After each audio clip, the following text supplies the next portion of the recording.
Assalamualaikum warahmatullahi wabarakatuh. Halo semuanya, perkenalkan nama saya Ajeng Febrianti dari Prodi Bahasa Inggris Universitas Surya Kencana. Hari ini saya akan menjelaskan kembali matkul ilmu alamiah dasar tentang sumber daya alam. Oke, mari kita langsung saja ya. Sumber daya alam, definisinya.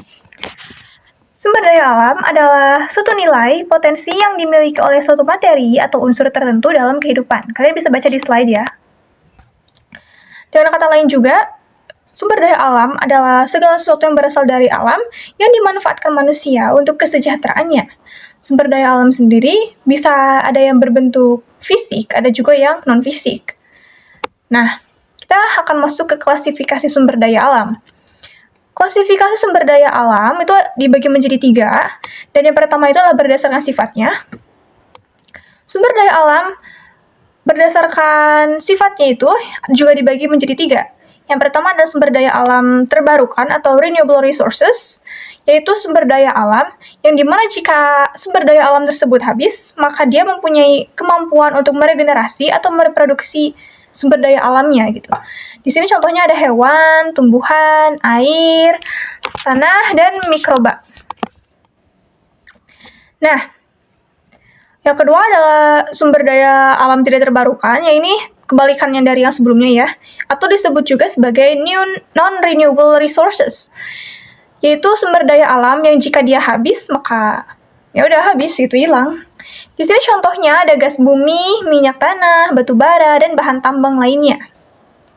Lalu yang ketiga, yang terakhir adalah sumber daya alam tidak habis, yaitu sumber daya alam yang tidak akan pernah habis.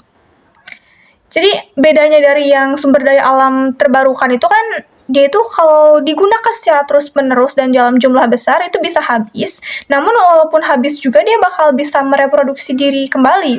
Sedangkan sumber daya alam yang tidak habis, jika digunakan dalam jumlah besar dan secara terus-menerus ya dia tidak akan habis gitu. Di sini contohnya ada udara, matahari, energi pasang surut, dan energi laut. Lalu ada klasifikasi sumber daya alam berdasarkan potensinya. Ini yang kedua. Sumber daya alam berdasarkan potensinya juga dibagi menjadi 3. Yang pertama ada sumber daya alam materi, yaitu sumber daya alam yang digunakannya itu atau dimanfaatkannya itu materinya. Di sini ada batu, besi, emas, kayu, kapas, rosella, dan lain sebagainya. Kita ambil contoh saja kayu ya. Kayu itu kan, ya kita tahu kayu lah ya. Kayu itu bisa kita manfaatkan sebagai misalnya dijadiin kursi, dijadiin meja, atau malah dijadiin bahan bakar, itu bisa kan. Yang digunakan itu bentuk fisiknya gitu. Nah, yang kedua ada sumber daya alam energi, yaitu sumber daya alam yang dimanfaatkannya itu adalah energinya. Di sini contohnya ada batu bara, minyak bumi, gas bumi, air terjun, sinar matahari, energi pasang surut, laut, kincir angin, dan lain-lain. Kita ambil contoh saja yang kincir angin. Kita tahu kan kincir angin tuh bentuknya kayak gimana kan, gede kan, besar gitu. Dan kita yang dimanfaatkannya itu bukan si kincir anginnya itu, tapi perputaran kincir anginnya yang nantinya akan diubah energinya menjadi energi listrik misalnya. Gitu. Nah, yang ketiga itu ada sumber daya alam ruang yang dimanfaatkannya itu ruangnya. Dan biasanya itu digunakan untuk kehidupan. Di sini contohnya ada tanah atau lahan. Misalnya ada sebidang tanah dan digunakan manusia sebagai misalnya untuk jadi pertanian, perkebunan, atau misalnya dijadiin rumah juga bisa gitu. Dan sebidang tanah tersebut juga nggak dimanfaatin manusia aja gitu. Di dalamnya bisa jadi ada hewan dan tumbuhan, kayak gitu. Bentar. Terus, yang ketiga, ini yang terakhir itu klasifikasi sumber daya alam berdasarkan jenisnya. Berdasarkan jenisnya, sumber daya alam ini dibagi menjadi 2. Yang pertama adalah sumber daya alam non-hayati atau abiotik, yaitu sumber daya alam yang merupakan benda-benda mati. Di sini contohnya ada bahan tambang, kita tahu bahan tambang lah ya, kayak emas, perak, nikel, batu bara, minyak bumi, gas bumi, dan lain sebagainya. Terus tanah, air, dan kincir angin. Lalu yang kedua adalah sumber daya alam hayati atau biotik, yaitu sumber daya alam yang merupakan makhluk hidup. Di sini contohnya ada hewan, tumbuhan, mikroba, dan manusia. Lalu, ada juga yang disebut sebagai sumber daya alternatif. Nah, sumber daya alternatif atau energi alternatif itu sama aja ya lah ya. Merupakan pengganti dari energi yang berbahan konvensional. Energi yang berbahan konvensional di sini tuh merujuk kepada sumber daya alam tak terbarukan. Itu sumber daya alam yang dapat habis ya, yang terbatas gitu. Energi terbarukan, di sini energi terbarukan, energi alternatif sama sumber daya alternatif itu sama aja ya. Merupakan energi yang tidak dikhawatirkan jumlahnya karena energi ini berasal dari alam yang berkelanjutan. Jadi maksudnya itu energi terbarukan ini tuh atau sumber daya alternatif ini tuh sumber daya yang tidak akan habis gitu. Di sini dan contohnya itu ada energi surya, energi air, dan energi angin. Nah, kita masuk ke pemanfaatan sumber daya alternatif. Di sini kita salah satunya ada kincir angin. Bisa kita lihat di slide ya.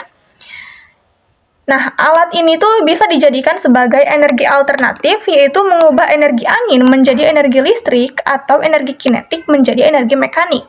Kincir angin akan dihubungkan ke mesin generator baru, bisa berubah menjadi energi listrik. Secara sederhana, kincir angin akan berputar, kemudian turbin atau generator pembangkit listrik akan bergerak. Setelah generator sudah bergerak, maka energi listrik bisa digunakan. Nah, kincir angin ini tuh sumber daya alternatifnya itu diambil dari angin. Dan kurang lebih begitulah ya cara kerjanya. Lalu yang kedua, contoh kedua di sini ada panel surya. Panel surya sendiri itu sumber dayanya itu adalah energi panas matahari ya.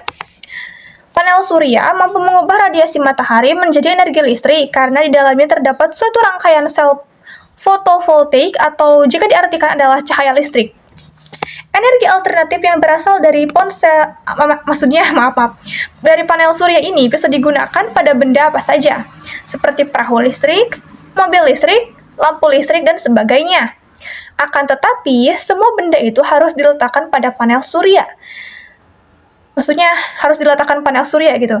Jika tidak ada panel surya, maka energi matahari tidak bisa diubah menjadi energi listrik. Ya, kurang lebih seperti itu ya.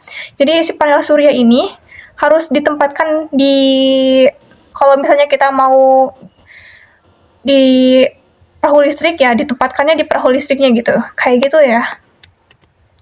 Lalu yang terakhir tuh contohnya itu ada geothermal. Geothermal sendiri merupakan istilah yang merujuk pada panas bumi ya.